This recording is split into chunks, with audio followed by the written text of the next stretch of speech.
미쳤습니다. 한번 보십시오. 이 광개토대왕이 얼마나 넓은 영토를 차지하고 있었는지 말입니다. 그런데 도대체 어떻게 싸웠길래 이렇게 넓은 영토를 확보한 왕이 됐을까요?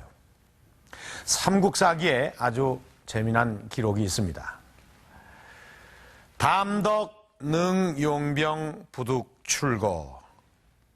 광개토왕 담덕이 용병술이 능해서 감히 나가서 싸울 수가 없다라는 뜻입니다. 결국 백제는 10여 성을 함락당하고 맙니다. 18세 소년 광개토왕의 지략이 어떠했는지 짐작할 수가 있습니다. 이 전쟁에서 광개토대왕의 진면목을 알 수 있는 기록은 광개토대왕 즉위 6년에 벌어진 백제와의 전투입니다. 광개토대왕이 전쟁에서 이길 수밖에 없는 이유가 바로 여기에 있습니다.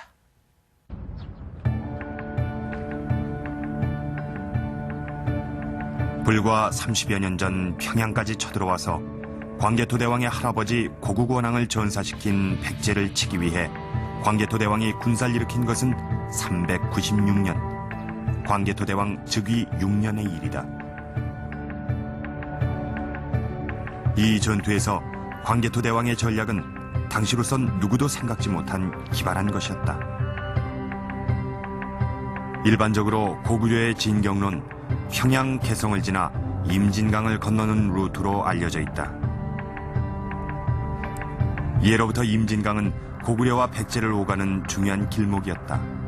그래서 강을 사이에 두고 고구려 성과 백제 성이 맞서 있던 접경지였다.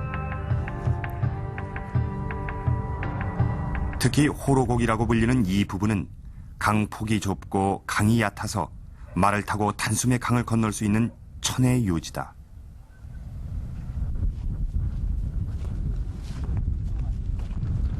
바로 여기에 고구려의 요충지 호로고루 성이 있었다. 지금은 성터만 남아있는 호로고루 성. 수직으로 성벽을 바르게 쌓아올린 축조 방식 외에도 이곳이 고구려의 성이었다는 증거는 곳곳에서 발견된다. 그런 층들이 나타납니다. 여기도 보시고 여기도 이렇게 보이게 되는데 여기 그 당시의 그 층위를 이루고 있고요. 당시 여기 지표면이었을 겁니다. 여기에 이렇게 고구려 기와들이 이렇게 쌓여 있습니다. 여기에 이 고구려 기와가 있다라고 하는 것은 결국은 이 성벽을 쌓은 주체가 결국은 고구려라는 것을 갖다 말해주고 있다고 생각이 됩니다. 임진강에 인접한 호로고루 성은 고구려가 백제로 진출하는 교두보였다. 따라서 전략적으로 상당수의 고구려 병사가 주둔했을 것이다. 사람의 양이 굉장히 많을 거라고 최근 이 지역의 중요성을 알 수 있는 고구려 유물이 인근에서 발견됐다. 요즘보다 좀 작은가요? 아니, 똑같습니다. 고구려의 굴량미 창고 자리에서 발견된 다량의 탄화미가 그것이다. 지금 여기가 저희가 확인하기로는 한 폭이 한 10m에 여기 그 탄화된 층이 한 1m 정도 두께가 되니까 그 엄청난 양이었던 것 같습니다. 그리고 이게 그 탄화된 쌀과 함께 지금 같이 섞여 나오는 것들이 저희가 수습하기로는 그 고구려 토기편들도 같이 나오고요. 그 다음에 이게 아마 그 창고 벽체를 이뤘던 부분인 것 같은데 이렇게 그 소토가 나오고 있습니다. 국내에서 고구려의 굴량미가 발견되기는 이번이 처음이다. 특히 그 양을 보면 이곳이 전략적으로 얼마나 중요한 곳인지 짐작할 수 있다. 백제로 가는 길목에 자리 잡은 임진강의 요새. 바로 여기에 고구려 군대는 굴량미를 비축하고 주둔해 있었던 것이다. 출토된 탄화미와 좁쌀은 고구려군이 주식으로 쌀과 조를 먹었다는 것을 얘기하고 있다.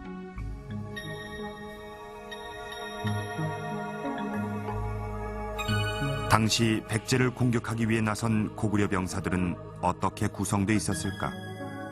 그 답은 고구려 벽화 속에 있다. 황해도 안악군에서 발견된 안악 3호 벽화고분. 여기서 고구려 병사들을 만날 수 있다.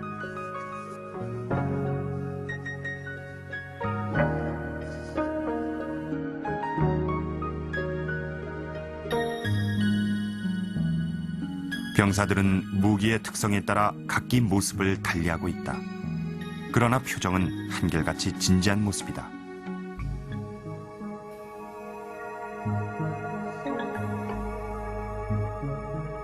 허리춤에 화살통을 매달고 활을 든 궁수, 도끼를 든 부월수, 창과 방패를 든 창수, 갑옷으로 중무장한 중갑 기마병 등이 있었다. 이들이 광개토대왕의 군대였다. 이런 대군이 당시 호로구루 성 앞으로 임진강을 건넜을 것이다. 그러나 광개토대왕 자신은 임진강을 건너지 않았다. 비문은 전혀 예상하지 못한 곳으로 광개토대왕의 진격로를 얘기하고 있다. 광개토대왕이 수군을 직접 이끌었다는 기록이 그것이다. 압록강에 큰 배가 있다는 이 기록은 고구려인들이 배를 이용했다는 증거다. 실제로 고구려가 백제를 함락시킨 것도 광개토대왕이 이끄는 수군이었다.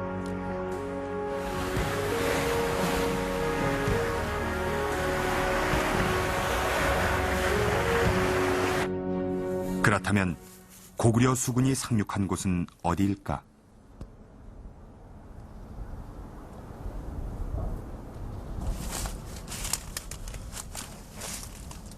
당시 전투에서 고구려군이 점령한 성을 보면 인천 당항 지역 일대란 설이 유력하다. 네, 광개토대왕군은 여러 루트를 통해서 상륙을 했는데요. 이 지역은 특히나 중요합니다. 수군 작전 중에 가장 중요한 특성은 기동성과 자맹성이거든요. 적의 후방부를 급습해서 교란 작전을 펴는 것입니다. 이 경기만 남부의 남영만을 통해 상륙을 할 경우에는 바로 내륙 깊숙이 전진을 할 수가 있습니다. 수원, 평택, 용인 이런 지역을 통해서 광주로 가게 되면은 바로 백제 수도인 한성의 후미를 급습할 수가 있는 것이죠. 그리고 58성, 그 당시 때 공격 점령한 58성의 분포들을 보면은 대체적으로 서해안 지역에 많이 분포되어 있습니다. 특히 남양만 지역은 매우 중요하거든요. 지금 제가 서 있는 이 당성 같은 경우는 고구려가 점령한 이후에 당성군으로 이름을 바꿨습니다. 그만큼 굉장히 중요한 것이죠. 전방에 있는 고구려 군대가 백제의 주력군을 공격해서 싸우는 동안 광개토대왕은 서해안의 수군을 상륙시켜 백제의 한성을 공격하는 작전을 폈다. 광개토왕의 용병술에 아주 능하다 하는 것을 우리는 머리에 두고서 생각해야 할 것 같습니다. 그 군사 이론의 원칙에 입각할 것 같으면은 기습 상륙 작전이라 하는 것은 이것은 대단히 효과가 큽니다. 그리고 특히 전방에 대해서 압력을 가하고 후방의 허점을 노출시켜 가지고 그것을 친다 하는 것이 가장 효과적인 작전이기 때문에 광개토왕은 이것을 잘 활용을 한 것이죠. 당시 상황을 비문은 이렇게 전하고 있다. 광개토대왕은 몸소 수군을 이끌고 백제를 토벌했다. 대군은 백제 국경 남쪽에 도착해 18성, 강모려성, 미추성 등 58개 성을 공취하고 백제 수도를 포위했다. 백제는 의로운 왕의 군대에 투항하지 않고 감히 출병에 맞싸웠다. 광개토대왕은 이에 크게 노하여 병사를 거느리고 아리수를 건너 선두부대를 보내고 백제